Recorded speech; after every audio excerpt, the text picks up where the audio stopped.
All right, back for another beer review, and today I will once again be doing a comparison review, this time of two beers from Decadent Ales, and they're out of Mamaroneck, New York, and we have their blueberry frosted pastry and their strawberry frosted pastry. So both of these beers are double IPAs that are brewed with cinnamon and allspice, but this one is brewed with blueberries, and this one is brewed with strawberries. They both come in at 8.6% alcohol by volume. No IBUs listed at the time of review. I have no idea exactly how old these cans are, but considering that they were entered into Untapped on December 28th of 2018, I'd imagine at the time of review, these beers are no older than 2 months old. So yeah, one other thing I want to mention is when I was trying to find out how old they were, I went to Decadent's Instagram page, and they actually had a post of the blueberry frosted pastry. And on the front of the label here, it says Double India Pale Ale with blueberries, cinnamon, and allspice added. But on their Instagram page, they said marshmallows and Madagascar vanilla beans as well. Now on the side here, it says everyone loves toaster pastries. Here, we've used a blend of sugar, spices, and real blueberries to recreate our favorite breakfast treat. Enjoy.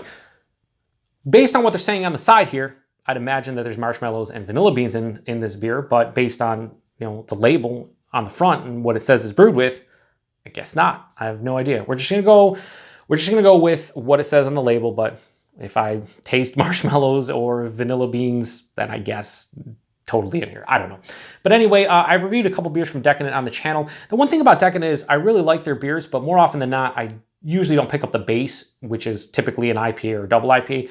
It's usually whatever they say on the label is what I get the most of. I did their French toast, and it was very tasty. A lot of maple syrup, a lot of cinnamon, but I couldn't tell you that was a double IPA in the least. But anyway, I've seen a few of my friends actually drink both of these. I've seen a fellow beer tuber, Brad Allison, and his wife Jessica actually review both of these. And yeah, they're going for basically blueberry frosted and strawberry frosted Pop Tarts. So I guess we'll see if they hit the nail on the head. I also want to say that even though they've opened up their new tap room and whatnot, these are still brewed and canned by Dorchester Brewing Company in Boston, Massachusetts for Decadent. So they contract brew there, so they can probably produce a lot of different beers. Anyway, let's give it a bit of a roll here, and we're going to crack them both open and then do the double pour.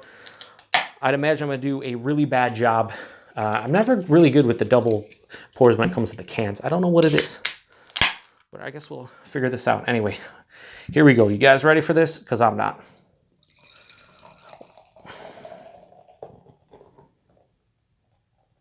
All right. Not terrible. Not great. Whatever. We'll live. All right. So right from the get-go, and you saw I rolled both of them. Way different colors. I don't know how this is going to come off on camera, but this one is like a murky, almost like, wow, that looks like a real deep, like passion fruit or guava juice or something. Has this like really deep dark orange color. Yeah, very murky and turbid, about a half finger of an off-white head. And then this one's like this bright yellow orange color, and more to the orange side of things, I want to say about a half finger of a bright white head, but they look completely different. Wow, I was not expecting that. Then again, here's the thing: blueberries, strawberries.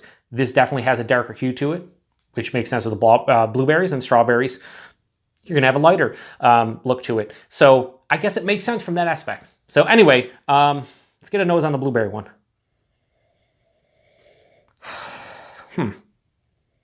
I'm definitely getting a generic like fruit vibe. I wouldn't say blueberry off the top of the nose.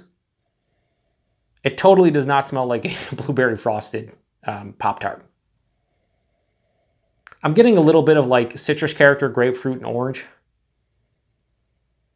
It smells like there's going to be a decent bitterness in here too. Like almost, I want to say there's a pine resin, but there's like a slight dank, almost earthy quality to the nose.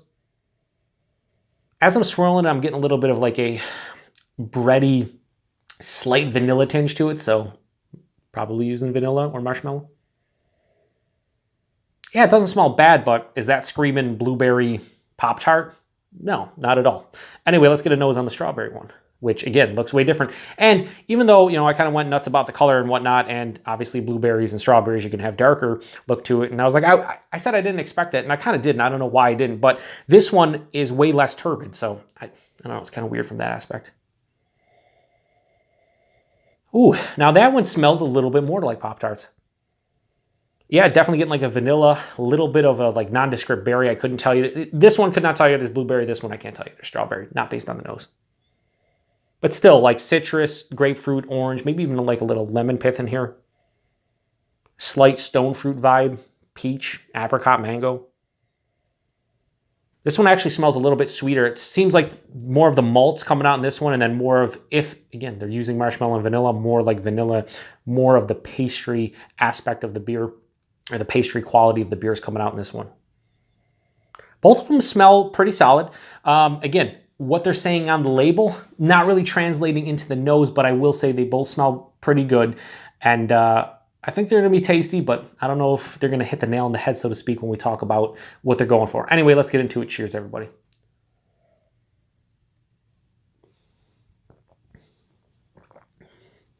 What the fuck? Okay. I've reviewed a lot of beers on my channel now, well over 250, right?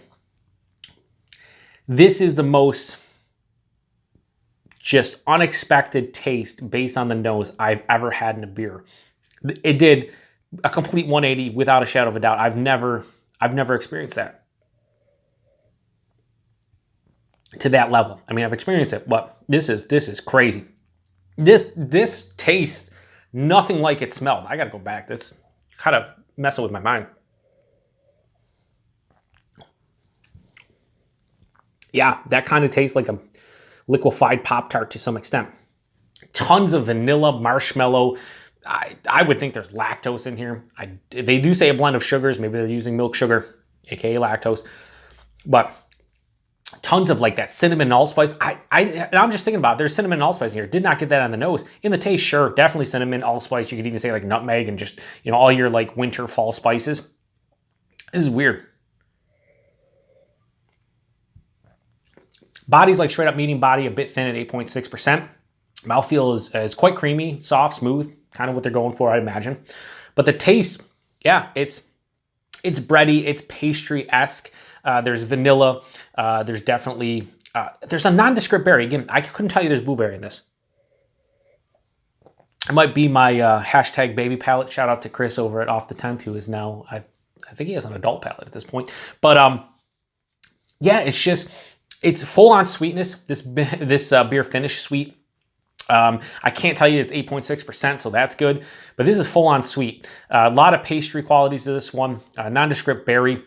All of those IPA characters are lost. This kind of follows suit what I expect from a decadent ale. Not what I expect in a good way. That sounds bad, but like just drinking their stuff, when I see like blueberry frosted pastry, this is what kind I expect. The IPA, the double IPA portion of the show is going to be lost.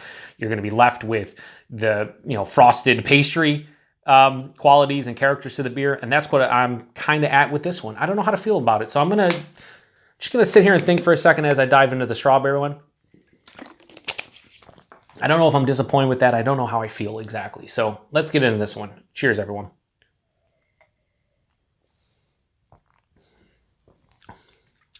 Now that one is way different than this one in terms of how it carried over. I'm definitely getting some of the double IPA character, still that citrus, like a pithy grapefruit, orange peel more than like the juice or the flesh of the orange. There's a little bit of strawberry. I'm actually picking up on strawberry. I can tell you the strawberry. Maybe if I was doing this blind, maybe not, but like I can tell you, I feel like right now I'm tasting strawberry and my mind is processing it as strawberry, not like a just generic berry.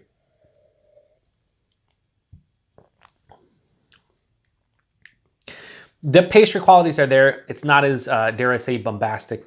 Paul, all the shout-outs. You love the shout-outs? I give you all the shout-outs. It's not as bombastic or bold or as like pungent as this beer, but it's definitely noticeable. This is a sweeter beer. This has more of a semi-dry finish to it, and it's not as overly sweet as the blueberry version.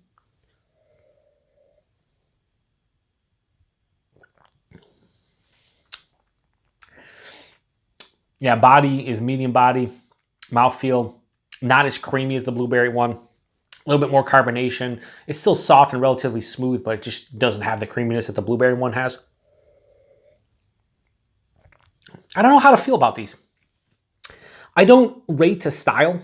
But if like if you're coming from an aspect that these are double IPAs that are supposed to taste like Pop Tarts but still have IPA qualities, I think the strawberry has done a better job at that. And I don't think this one necessarily even came close. So I'm not going to rate the style because I don't even know where I'd rate the style and what I would consider the style. Double IPA with adjunct, double IPA Pop-Tart beer, I don't know. Personal preference though. Let me go back for one sip of each. I'm not going to cleanse the palate because I've already done that. Let me just go back one sip of each.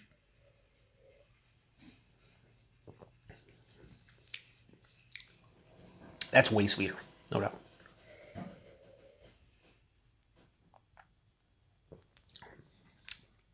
Okay, so personal preference. I think I actually enjoy the blueberry one more, even though it is sweeter, even though it doesn't have as many IPA characteristics. I just like the flavor profile. That said, I don't think this is anything amazing. I do enjoy it, and I would give it a 3.75 out of 5. I think it's a solid, good beer. I do get the Pop-Tart qualities. I do wish the IPA portion of the show, the double IPA portion of the show, actually reared its head at some point, any point in the taste, but it didn't for me. The strawberry one, on the other hand, this has more double IPA qualities. This has, some citrus and whatnot that carries over, a little bit of stone fruit in the taste. It finishes drier. It's not as sweet. But at the same time, that strawberry, and they're going for strawberry Pop-Tarts. And full disclosure, I love cherry Pop-Tarts. I love strawberry Pop-Tarts. Blueberry Pop-Tarts are good, but I like the strawberry and the cherry. This does not represent a strawberry Pop-Tart for me personally. So I'm going to give this a 3.5 out of 5. It's still a good, solid beer, but I do enjoy the blueberry one a bit more. At the same time, I don't think either of them did a great job for me personally. Now, you might drink both of these and think they're amazing, and that's fine. We all have different palates. But anyway, it's cuvee time because that's what we do. We're going to pour the blueberry into the strawberry. So is this the cuvee or is this the cuvee? I'm pretty sure it's the cuvee because that's like, that's how we roll here on the Beer Patrol. Anyway, I will cleanse the palate for the cuvee because it's the best portion of the show. I've said portion or portion of the show or portion of double IPA or portion of IPA like 700 times in this review. I'm well aware. Anyway, let's get a nose on this. This has taken on more of the blueberry frosted pastry. Yeah, a little bit more of, now it's pretty big on the berry between the two. Like I'm getting like a mixed berry here. Sweeter, still has vanilla, marshmallow, slight hints of the citrus. Definitely smells akin to like a Pop-Tart. Anyway, let's get a taste on this one. Cheers, everyone.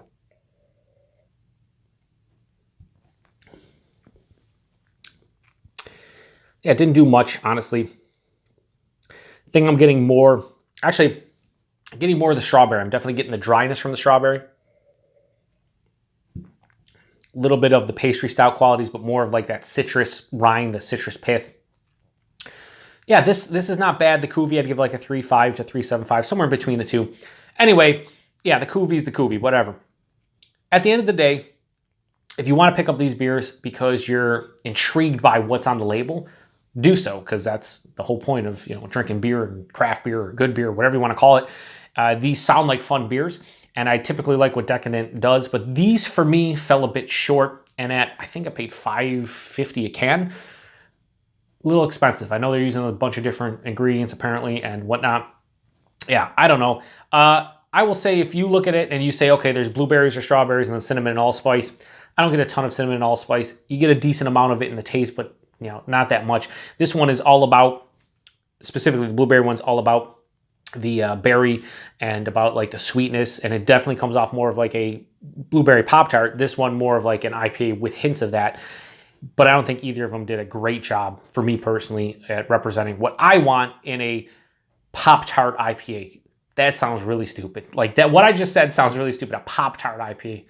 I don't know what we're doing anymore. But anyway, that was Decadent Ales, blueberry frosted pastry, strawberry frosted pastry, 3.75, 3.5. The cuvee gets somewhere in between. Appreciate you guys stopping by for another review here on the Beer Patrol. I know this one went a bit long, but it was kind of fun doing a side-by-side, and it was interesting. At the very least, anyway. Appreciate you guys stopping by. Till the next one. Cheers.